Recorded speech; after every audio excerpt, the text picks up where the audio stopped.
ओम श्री गौर्या सकलार्थदं निजपदां भोजेन मुक्तिप्रदं प्रौढं विघ्नवनं हरन्तमनघं श्रीदुण्डितुण्डासिना वन्दे चर्मकपालिकोपकरणैर्वैराग्यसौख्यात् परम् नास्तीति प्रदिशन्तमन्तविधुरम् श्रीकाशिकेशं शिवम् शङ्करं शङ्कराचार्यं केशवं बादरायणं सूत्रभाष्यकृतौ वन्दे भगवन्तौ पुनः पुनः ईश्वरो गुरुरात्मेति मूर्तिभेदविभागिने व्योमवद्व्याप्तदेहाय दक्षिणामूर्तये नमः। ओम शांति शांति शांति। शास्त्र योनित्वात् इस सूत्र का द्वितीय वर्णक बता रहे हैं कि जैसे लक्षण के पश्चात प्रमाण की जिज्ञासा होगी। लक्षण तो जान लिया, लेकिन इसमें प्रमाण क्या है, तो प्रमाण जिज्ञासायाम वर्णकांतरम आह अथवा करके भाष्य में कहा, अथवा यथोक्तम ऋग्वेदादि शास्त्रम योनि कारणम प्रमाणम अस्य ब्रह्मणो यथावत स्वरूप अधिगमे। ब्रह्म के यथावत स्वरूप को जानने में ऋग्वेदादि शास्त्र ही प्रमाण है। अब इसका जो विषय वाक्य है उसको आगे बताएंगे। टीका में देखिए, लक्षण प्रमाणयोर ब्रह्म निर्णयार्थत्वात् एक फलकत्वम संगति ही एकम फलम ययोः सूत्रद्वयोः। पूर्व जो दो सूत्र थे, द्वितीय तृतीय और ये सूत्र, इन दोनों का फल एक है। द्वितीय तृतीय सूत्र यो हो, ऐसे एक ही फल है। एकम फलम ययो हो तौ सूत्रौ एक फलकौ तयो हो संगति, इनकी संगति। तन्त्वोपनिषदम पुरुषम पृच्छामि इति श्रुतिर्ब्रह्मणो वेदैक वेद्यत्वं ब्रूते न वा इति संशये। औपनिषदम पुरुषम, इससे यह ज्ञात होता है कि यह जो पुरुष है चैतन्य, वो उपनिषद के द्वारा ही ज्ञेय है। तो इस श्रुति पर अभी आक्षेप है। इति श्रुति ही ब्रह्मणो वेदैक वेद्यत्वं ब्रूते न वा, तो इसका विषय वाक्य क्या हो गया? तन्त्वोपनिषदम पुरुषम। विषय वाक्य मतलब कुछ श्रुति वाक्य होगा जो ध्यान में रखते हुए सूत्र की रचना होती है। तो जैसे पूर्व वर्णक में विषय वाक्य क्या था? यतो हाँ, किसने यतो वा इमानी, ये उत्तर किसने दिया? वो गलत है। अस्य महतो भूतस्य एतद् यद ऋग्वेदो यजुर्वेद सामवेदो यथर्वणः, वो जो मंत्र है बृहदारण्य का, वो हो गया इस तृतीय सूत्र के प्रथम वर्णक का विषय वाक्य। तो उस पर विचार करने से क्या सिद्ध हुआ? ब्रह्म क्या है? शास्त्रस्य योनि। उस प्रकार से उसका अन्वय हो गया। इस विषय वाक्य को लोगे तो ब्रह्म का क्या विचार करेंगे? शास्त्रम योनि ही कारणम प्रमाणम यस्य ब्रह्मण। विषय वाक्य अधिकरण का, जो अधिकरण का होता है, अधिकरण का विषय वाक्य स्पष्ट हो एक, और सूत्र के पदों का अर्थ स्पष्ट हो, कम से कम इतना तो पता होना चाहिए। फिर कैसे सिद्ध हुआ ये सब आगे अन्य विचार है, इतना तो कम से कम हर अधिकरण में। और क्या है, द्वितीय सूत्र का तो याद रह जाता है, यह तो वायुमानी भूतान। तृतीय सूत्र के प्रथम वर्णक, क्योंकि बृहदारण्य के मंत्र ही लोग कम देखते हैं, ईश कहने का तो हो जाता है। तो वहीं पता नहीं चलता कि क्या किसके ऊपर चर्चा हुई, बस शास्त्र योनि हो गया, ऐसे नहीं। अभी देखिए ये पंक्ति कैसे है। यह श्रुति तंत्वोपनिषदम पुरुषम ब्रह्मणो वेदैक वेद्यत्वम ब्रूते नवा। तो विषय हो गया, विषय भी हो गया, संशय दे दिया कि ब्रह्म का वेदैक वेद्यत्व है या नहीं है, यह श्रुति बताती है कि नहीं। तो विषय विषय दोनों हो गए। अब कार्यलिंगे नैव लाघवात् कर्तुरेकस्य सर्वज्ञस्य ब्रह्मणः सिद्धेर न ब्रूते इति प्राप्ते। ये कौन कहेगा? पूर्व पक्ष कहेगा। क्या कहता है? कार्यलिंगे नैव लाघवात् कर्तुः एकस्य सर्वज्ञस्य ब्रह्मणः सिद्धे है। कार्य रूप लिंग से, लिंग का अर्थ है अनुमान का हेतु, कार्य रूप जो लिंग होगा हेतु, उस हेतु से क्या सिद्ध करेंगे? कर्तुः एक है, कर्ता एक है और वो सर्वज्ञ है। और एक कर्ता कैसे आपने निश्चय कर लिया? लाघवात। लाघवात। यह आया था पहले, तो बताया था कि अनेक हो सकते हैं लेकिन लाघवात, जगत कितने लोगों ने मिलके बनाया, तो लाघवात एक है, अनेक की क्या कल्पना करनी ऐसे। तो कार्य, कार्य हो गया लिंग, मतलब कार्यत्वात्, यत् कार्यम तत् सकर्तृकम, तो ये व्याप्ति है। तो जगत कार्य है, कार्य होने से उसका कर्ता होगा और एक ही कर्ता होगा लाघवात, और वो सर्वज्ञ होगा क्योंकि सर्वस्य कर्ता सर्वज्ञ है। तो अनुमान से ही सब हो गया, व्याप्ति से सब काम हो जाएगा। तो इसलिए पूर्व पक्ष क्या कहता है कि आप कह रहे हो ब्रह्म वेदैक वेद्य है, हम अनुमान से ही ब्रह्म को जान लेंगे, तो श्रुति की आवश्यकता ही नहीं रही। एक पंक्ति में सब दे दिया। तो कार्यलिंगे नैव सर्वज्ञस्य ब्रह्मणः सिद्ध है, कार्य रूप लिंग से सर्वज्ञ ब्रह्म की सिद्धि हो जाने से न ब्रूते, न ब्रूते, न ब्रूते का कर्ता कौन होगा? श्रुति ही, श्रुति ही न ब्रूते, श्रुति ही कि न ब्रूते वेदैक वेद्यत्वम, श्रुति ही वेदैक वेद्यत्वम न ब्रूते। यहां तक पूर्व पक्ष हो गया। इति प्राप्ते, हमने बताया था ये इति प्राप्ते आए तो आप समझ लो कि यहां तक पूर्व पक्ष होगा, फिर आगे सिद्धांत आरंभ होगा। वेद प्रमाणकत्वात्, देखो ये बुद्धि को सतर्क करने के लिए पंक्तियां जो कैसे लगती है, पद कैसे लगते हैं, ये पूर्व में अभ्यास थोड़ा हुआ है तो सरल हो जाता है। तो इसमें 3-4 चीज आवश्यक होती है। एक तो थोड़ा व्याकरण पता हो, दूसरे व्याप्तियां जहां कहीं लगती है वो 2, 3 ऐसे ही ग्रंथों का इस प्रकार से अभ्यास किया हो। मतलब पहला ही ग्रंथ ब्रह्मसूत्र टीका के सहित पढ़ोगे तो नहीं होगा, इसलिए पहले ही 10-15 ग्रंथ पढ़वा लेते हैं कि पहले वो करो ठीक से, फिर ब्रह्म सूत्र में प्रवेश करो। मतलब कहीं कहीं किसी को ये होता है प्रकरण ग्रंथ, हम प्रकरण ग्रंथ क्यों पढ़े, हम सीधे, तो ये फिर पंक्तियां ही नहीं लगेगी, फिर ऐसे लगेगा हाँ हाँ किसी ने उत्तर दे दिया तो हाँ अब समझ में आ रहा है, लेकिन आपकी अपनी पंक्ति एक भी नहीं लगेगी फिर। न ब्रूते इति प्राप्ते वेद प्रमाणकत्वात् ब्रह्मणो न प्रमाणांतर वेद्यत्वम इति सिद्धांतयति। वेद प्रमाणकत्वात् ब्रह्मणः, वेद प्रमाणकत्वम ब्रह्म में आएगा, तो विग्रह कैसे होगा? वेद प्रमाणकत्व का प्रमाण नपुंसक लिंग है।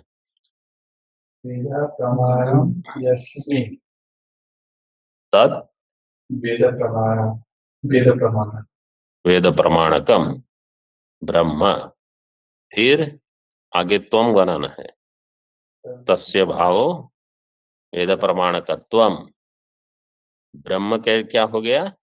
वेद प्रमाणक, वेद प्रमाणकम ब्रह्म। वेद वेद के लिए एक वचन भी बहुवचन भी प्रयोग कर सकते हो। वेदाः प्रमाणम यस्मिन तद ब्रह्म वेद प्रमाणकम, क्योंकि सभी वेद प्रमाण है वहां। इसलिए ब्रह्म कैसा है? न प्रमाणांतर वेद्य। प्रमाणांतर वेद्य ब्रह्म नहीं है।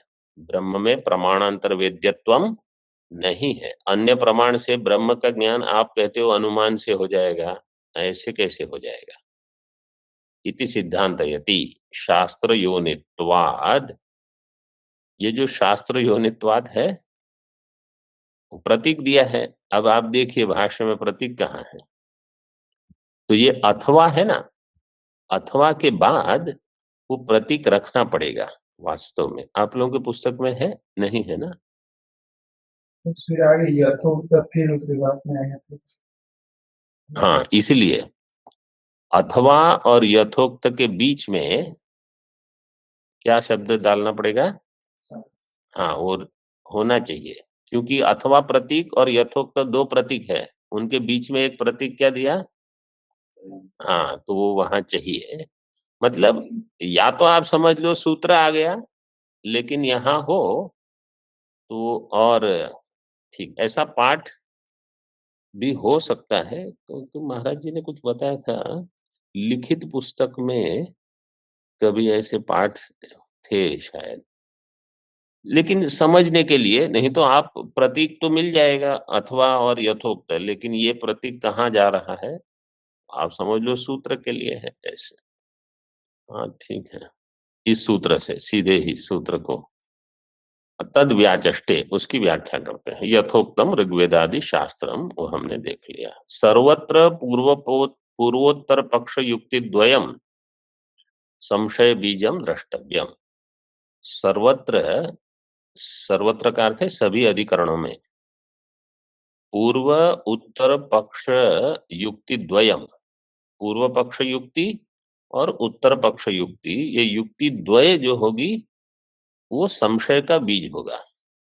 क्योंकि अगर एक ही युक्ति हो और दूसरे के पास युक्ति ही ना हो तो संशय तो सिद्ध ही हो गया। संशय तो तब होगा ना जब दोनों पक्ष की युक्तियां हो, तो वो हो जाएगा संशय का बीज। अत्र पूर्व पक्षे अनुमानस्य एव विचार्यता सिद्धि फलम सिद्धांते वेदांतानाम इति भेदः। अत्र पूर्व पक्षे अनुमानस्य एव विचार्यता सिद्धि फलम। पूर्व पक्ष में अनुमान की ही विचार्यता सिद्धि ये फल है। अब सिद्धांते, ये वाक्य पूरा कीजिए। सिद्धांते वेदांतानाम, वेदांतानाम एव, वो एव ही है महत्वपूर्ण। उन्होंने क्या कहा? अनुमानस्य एव। हम क्या कहेंगे? वेदांतानाम। हाँ, वेदांत का विचार करना है। वेदांतानाम एव विचार्यता सिद्धि, ये फल हो गया। इति भेद है। तो अनुमान आदि तो पहले ही कह दिया कि अनुमान हम बिल्कुल उसका निषेध नहीं करते, वो आपको उपयोगी है। अनुमान आदि ना ब्रह्म सिद्धि ही, केवल अनुमान मात्र से ब्रह्म की सिद्धि पूर्व सूत्रे प्रसंगात निरस्ता। अनुमान आदि ना ब्रह्म सिद्धि ही पूर्व सूत्रे प्रसंगात निरस्ता, वो प्रसंगवशात उसका निषेध तो पूर्व सूत्र में ही कर दिया था। फिर भी किंच विचित्र प्रपंचस्य प्रासादादिवत एक कर्तृकता बाधात न लाघवावतारः। और आपने कह दिया जगत का कर्ता एक है, क्यों? लाघवात, व्याप्ति ऐसी कहाँ मिलती है? कोई भी चीज आप बताइए, मतलब एक से अधिक बड़ी चीज अगर हो तो, एक घर बनाना हो तो कितने यहाँ लोग काम पे लगे हुए हैं। तो विचित्र प्रपंचस्य, और जगत कैसा है? विचित्र है। विचित्र प्रपंचस्य प्रासादादिवत, जैसे घर बनाने में सब अपने अपना काम थोड़ा जो करेगा वो करके चला जाएगा, प्लम्बर आएगा वो अपना पानी का काम करके, सीमेंट वाले आएंगे वो अपना काम, लकड़ी वाला आएगा वो अपना काम, इलेक्ट्रिशियन वो अपना काम करके जाएगा। सब अपने अपने काम, उनका ही उनको ज्ञान है, उतना ही ज्ञान है उनको, सबका ज्ञान कहाँ है। तो एक कर्तृकता ये तो बाद हो जाएगा इसका, इसलिए यहाँ लाघव, आप कहोगे लाघव हेतु से एक ही करता है, वो तो गलत है। ये कौन कहेगा? लाघव पूर्व पक्ष कह रहा है, लाघव का निषेध कौन करेगा? सिद्धांत कहेगा कि आप क्यों कहते हो लाघवात, लाघव से नहीं होगा। न च सर्वज्ञत्वात् कर्तुः एकत्व संभव, और कर्ता सर्वज्ञ है, सर्वज्ञत्वात् कर्तुः एकत्वम, एक ही करता है, क्यों? क्योंकि वो सर्वज्ञ है, ये भी सिद्ध नहीं कर पाओगे। कैसे? देखो, एक अन्योन्य आश्रय दोष देते हैं। एकत्व ज्ञानात् सर्वज्ञत्व ज्ञानम, ततः तत्, ततः तत्, इसका अर्थ क्या है? ठीक है, मैं पूरा वाक्य पढ़ लेता हूं, फिर देखिए। एकत्व ज्ञानात् सर्वज्ञत्व ज्ञानम, ततः तत् इति अन्योन्य आश्रयम अभिप्रेत्य आह। एकत्व ज्ञान होने से सर्वज्ञत्व होगा, सर्वज्ञत्व होने से एकत्व होगा। एकत्व ज्ञानात् क्या विभक्ति है? ततः क्या विभक्ति है? और तत् सर्वनाम शब्द है, सर्वनाम, हाँ, मतलब ततः में तत् प्रातिपदिक है, वो सर्वनाम है। वो किसको पहले बताएगा? उसके पूर्व में नाम संज्ञा क्या है? सर्वज्ञत्व ज्ञानम। तो ततः का अर्थ क्या हो जाएगा? सर्वज्ञत्व ज्ञानात्, सर्वज्ञत्व ज्ञानात् तत्, तत् से क्या लोगे फिर?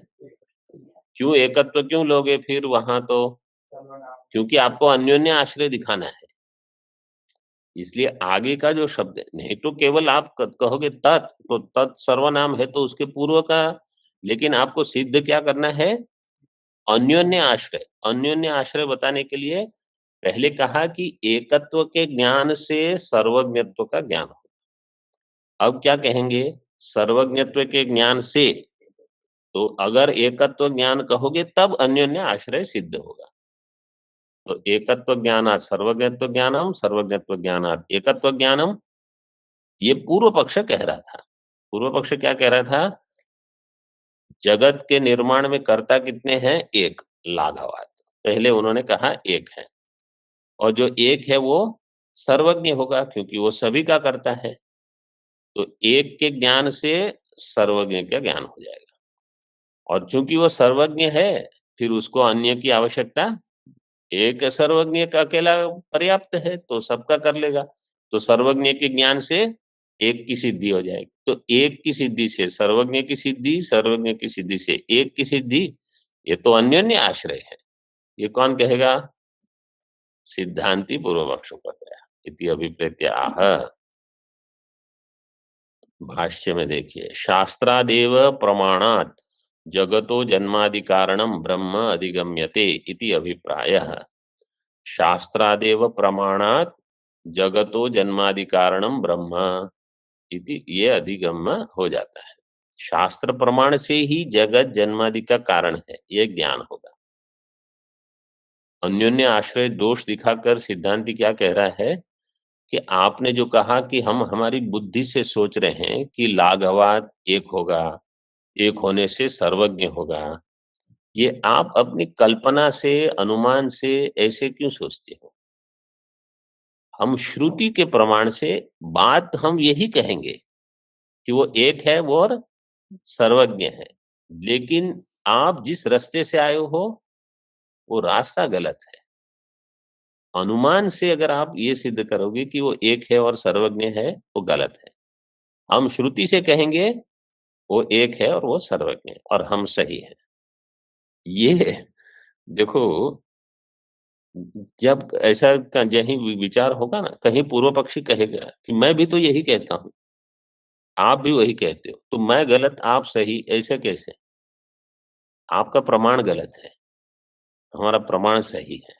इसलिए ऐसा नहीं है कि क्योंकि तुम पूर्व पक्ष हो इसलिए तुम हमेशा गलत ही हो। तुम यहाँ पहुंचे कैसे, वो गलत रास्ता है। जिस प्रमाण से तुमने ये निगमन किया, ये प्रमाण इसमें ठीक नहीं है। हम वही बात बताएंगे, लेकिन अपौरुषेय प्रमाण से हम ये बात बताएंगे। तो कहीं कहीं कभी किसी को ये लगता है कि वो जो कह रहे हैं हम भी तो वही कह रहे हैं। आपको पता नहीं है आप वहां कैसे पहुंचे हो, अथवा आपका जो निगमन है वो तो सही लगता है। वो तो क्या है, गणित में पीछे उत्तर दिए रहते हैं पुस्तक में, इस प्रश्न का क्या है ये उत्तर है, उससे आपको समझ में कहाँ है। तो आपकी हमेशा फिर प्रमाण बुद्धि अनुमान में रहेगी। अपनी बुद्धि से कुछ तर्क करोगे, शास्त्र को आप प्रमाण नहीं मानोगे, फिर आपको अहम ब्रह्मास्मि ये कभी समझ में नहीं आएगा। क्योंकि बुद्धि से अगर वो समझ में आ जाता तो महावाक्य कहाँ रहा।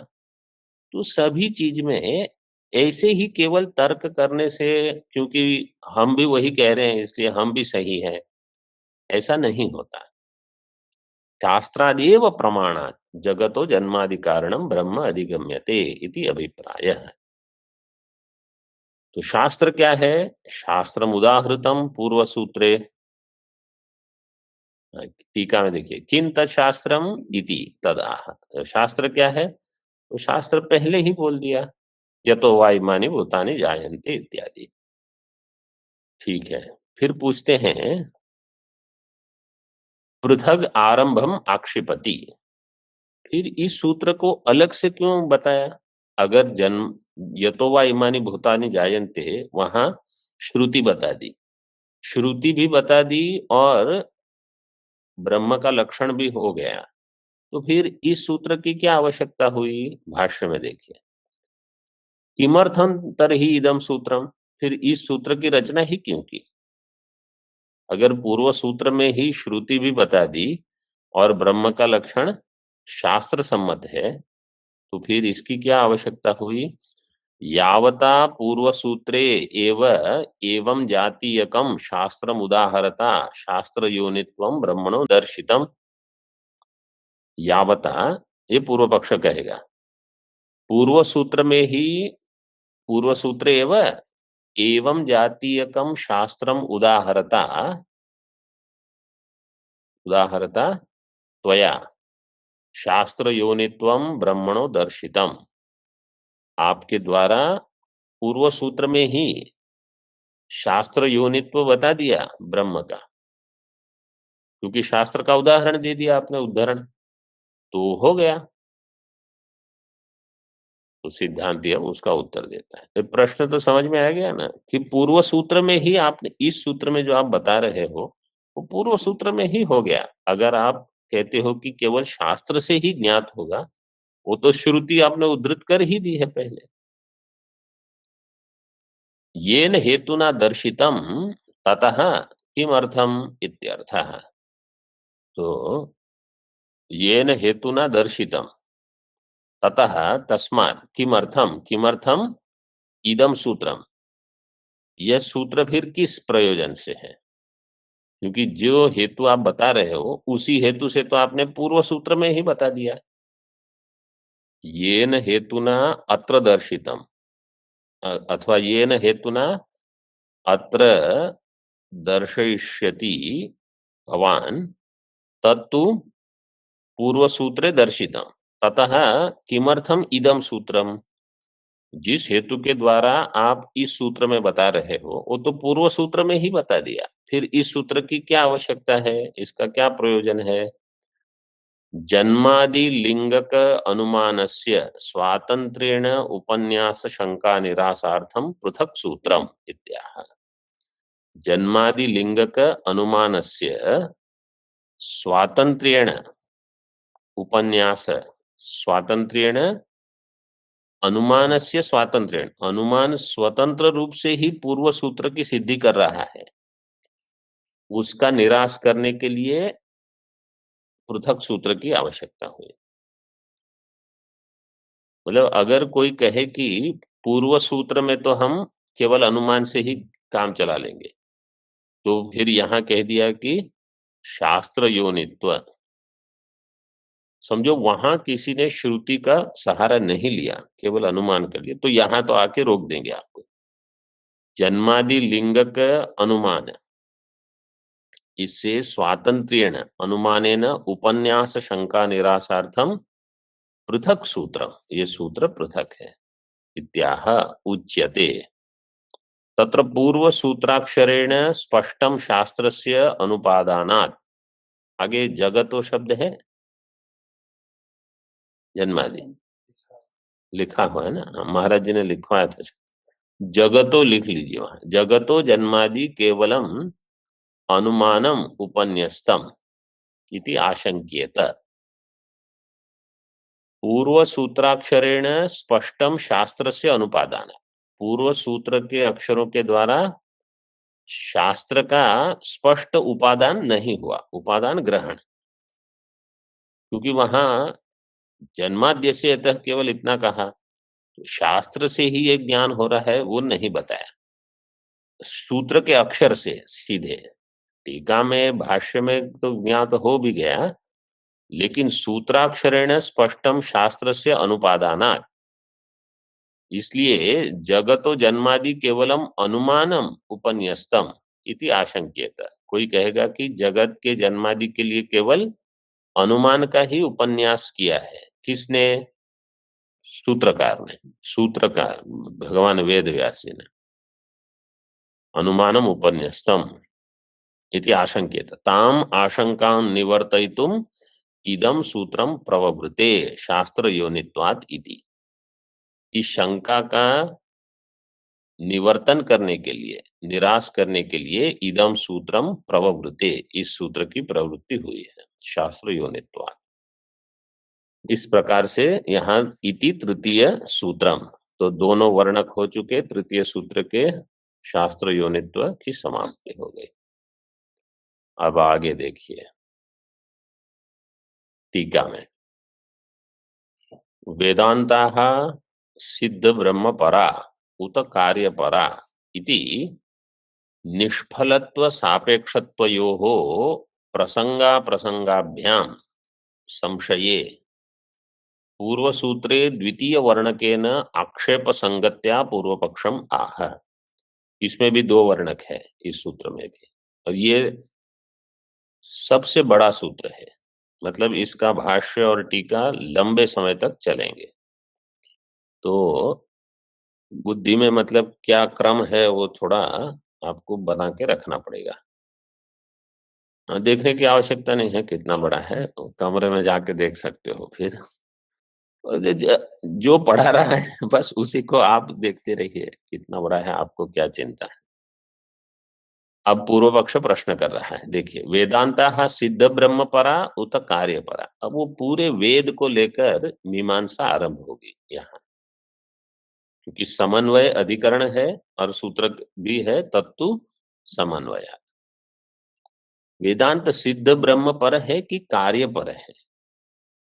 सिद्ध ब्रह्म, ब्रह्म पहले से ही सिद्ध है, अथवा कार्य पर है। इति निष्फलत्व सापेक्षत्वयोः प्रसंग अप्रसंगाभ्याम। पूर्व पक्ष क्या कहेगा? अगर वेदांत सिद्ध ब्रह्म के प्रतिपादक है, वेदांत निष्फल है, क्योंकि ब्रह्म तो पहले से ही सिद्ध है। उनके मत में तो जो सिद्ध नहीं है, जो साध्य है, इसके लिए वेद है। ये भाट्ट मत वाले हैं, मीमांसक। मतलब प्राभाकर भी है, लेकिन प्राभाकर बाद में आएंगे। द्वितीय वर्णक जो है वो पूरा उनके ऊपर होगा। फिर निष्फलत्व, तो बोले सिद्ध ब्रह्म है तो वेद निष्फल हो गए, और अगर ब्रह्म सिद्ध है तो किसी अन्य प्रमाण से ज्ञात होगा। जैसे घट, कोई अगर कहेगा नद्यास्तीरे पंच फलानि सन्ति, तो यह शब्द प्रमाण से ज्ञान हुआ। तो नदी का तीर, वहां 5 फल, ये पहले से ही किसी ने चक्षुरादि प्रमाण से देख लिया है, प्रत्यक्ष हो चुका है। आप केवल यहाँ आके शब्द व्यवहार करते हो। तो जो पहले से सिद्ध है वो अन्य प्रमाण से ज्ञात होगा। तो इसलिए शब्द प्रमाण सिद्ध वस्तु में सापेक्ष ही होगा, निरपेक्ष नहीं होगा। तो सापेक्षत्व का प्रसंग हो जाएगा। तो अगर ब्रह्म सिद्ध है तो ब्रह्म में निष्फलत्व और सापेक्षत्व इसका प्रसंग होगा। इसका अन्वय ऐसे है, निष्फलत्व सापेक्षत्व जो हो प्रसंग कब होगा ये?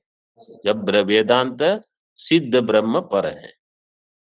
और अगर वेदांत कार्य पर है तो निष्फलत्व सापेक्षत्व यो हो अप्रसंग।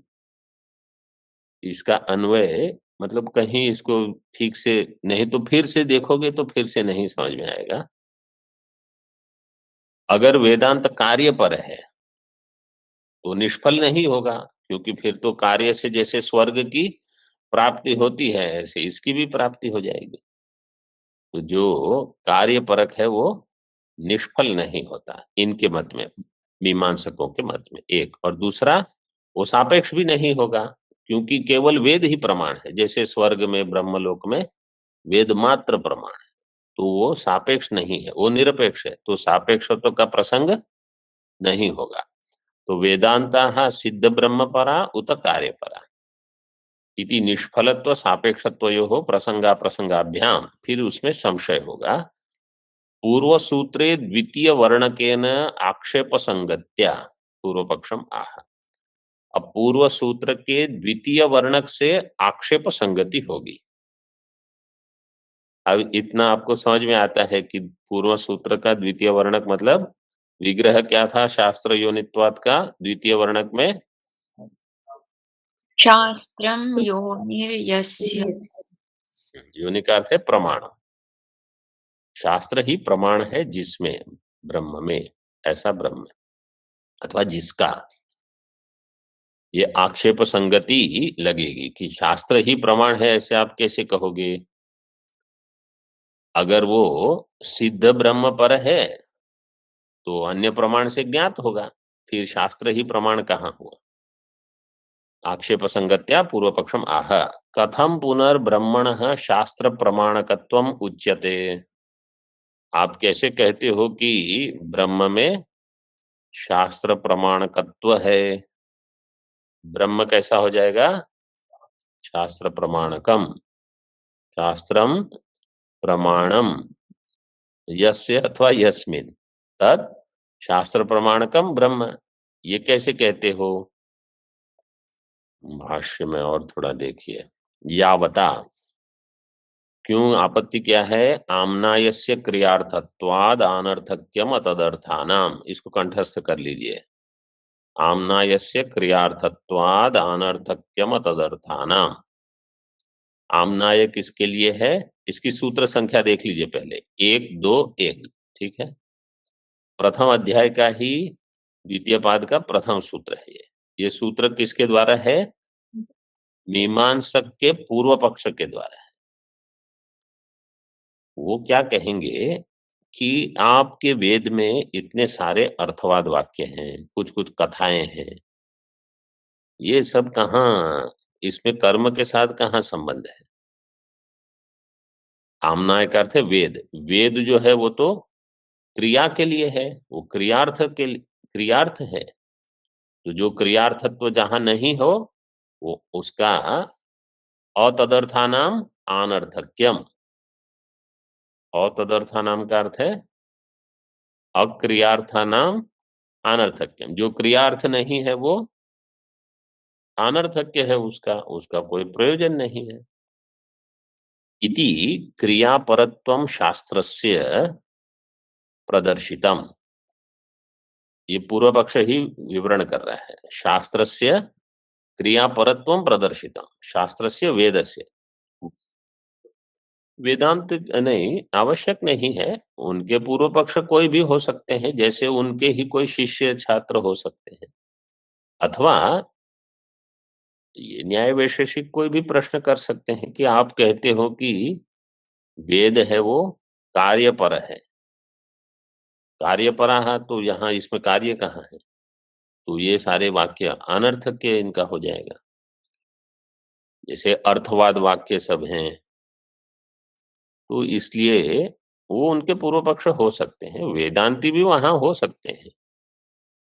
तो क्रियापरत्वम शास्त्रस्य प्रदर्शितम अतो वेदांतानाम अनर्थक्यम, इसलिए वो क्या कहेंगे, वेदांत है कैसे हैं, अनर्थ है, उसका वेदांता नाम अनर्थक्यम अक्रियार्थत्वात्, क्योंकि वहां कोई क्रिया नहीं है।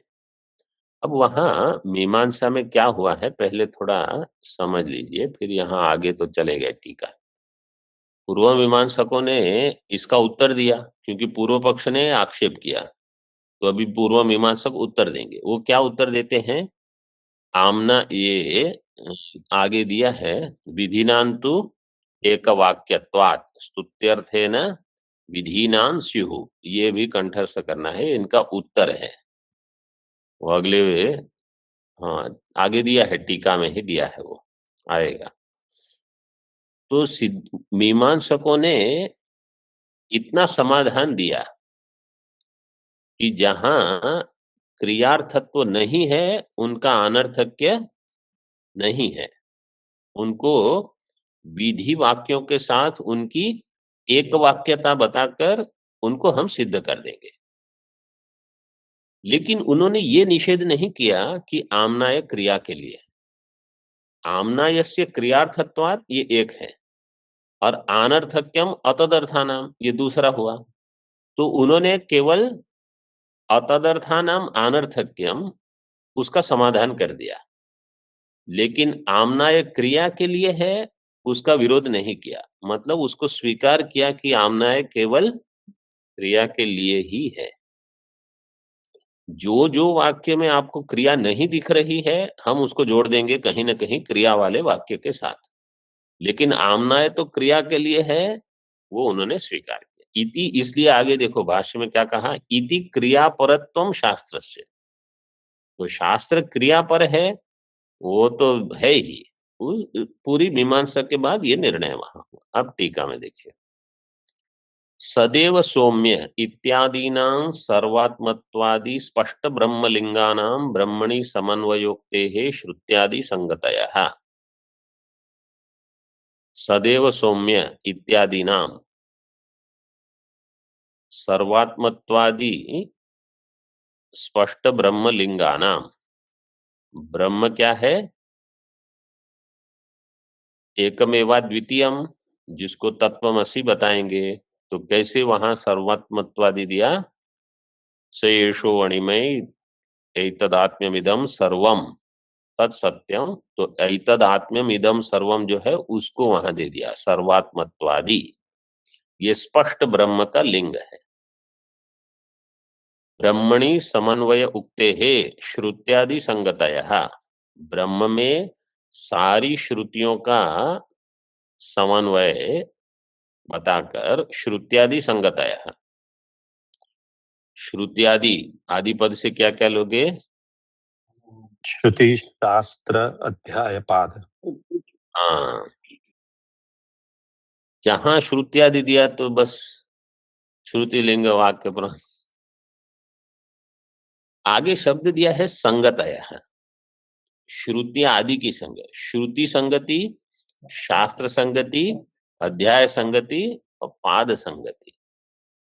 और इतना हमेशा ध्यान में रखो, पहले वो संगति बताएंगे। अब ये भगवान है, भ्रामयन सर्वभूतानि यंत्रारूढ़ानि माया, इसमें हमारा कहाँ दोष है।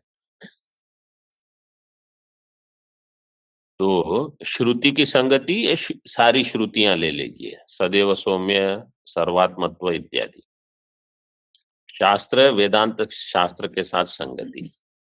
अध्याय क्योंकि समन्वय है, ब्रह्म में समन्वय। और पाद, इस पाद में किसका विचार चल रहा है, स्पष्ट ब्रह्म लिंग। इस, मेरा प्रश्न ठीक से सुन के पूरा सही उत्तर देना, इस पाद में किसका विचार चल रहा है, स्पष्ट ब्रह्मलिंग श्रुतियां जो है उन पर। स्पष्ट ब्रह्मलिंग जो श्रुति वाक्य है, स्पष्ट ब्रह्म लिंग का विचार नहीं हो रहा है। स्पष्ट ब्रह्म लिंग कहाँ है, श्रुति में, उन श्रुतियों का विचार कर रहे हैं।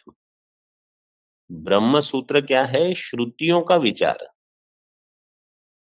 श्रुतियों का विचार क्यों कर रहे हो? क्योंकि श्रुति ही ब्रह्म का प्रतिपादन कर रही है। इसलिए हर अधिकरण में श्रुति जो होगी वो विषय वाक्य बनेगी, चाहे वो स्पष्ट ब्रह्मलिंग वाली श्रुति हो, चाहे वो अस्पष्ट ब्रह्मलिंग वाली हो, चाहे उसमें कोई वाक्य हो, सभी उपलब्ध कहाँ होंगे? श्रुति में ही होंगे। जो वो रेस में दौड़ते हैं ना, तो अभी जैसे बहुत जगह वो मैराथन चलते हैं, 40 किलोमीटर दौड़ते हैं शायद, अच्छा 42 किलोमीटर हर एक व्यक्ति। हाँ, ऐसे नहीं कि थोड़ा थोड़ा करके कुल मिला के 42 करके। जो 41 किलोमीटर चलता है उसका नहीं गिना जाएगा, पूरे वहां तक आपको पहुंचना पड़ता है। तो अगर हम कहेंगे हमको स्पष्ट ब्रह्मलिंग, इसका तो अर्थ पता है, लेकिन स्पष्ट ब्रह्मलिंग क्या? वो श्रुति वाक्य जिसका विचार चल रहा है। मतलब हर एक पद का पूरा अर्थ जब तक ज्ञात नहीं हो तब तक पूरा नहीं हुआ। वैसे ही कहेंगे क्योंकि पूरा 42 किलोमीटर दौड़ना है, आप 41 किलोमीटर, मेरा तो घर आ गया यहाँ, तो क्या करें? यहीं से निकल जाओ, घर तो पहुंचना ही है बाद में। वही नहीं, वहां आपको पूरे तक जाना पड़ेगा। तो हर एक पद का पूरा अर्थ ज्ञात होना चाहिए। ओम पूर्णमदः पूर्णमिदं पूर्णात् पूर्णमुदच्यते पूर्णस्य पूर्णमादाय पूर्णमेवावशिष्यते। ओम शांति शांति शांति। शंकरं शंकराचार्यं केशवं बादरायणं सूत्रभाष्यकृतौ वन्दे भगवन्तौ पुनः पुनः। ईश्वरो गुरुरात्मेति मूर्तिभेदविभागिने व्योमवद्व्याप्तदेहाय दक्षिणामूर्तये नमः। ओम शांति शांति शांति।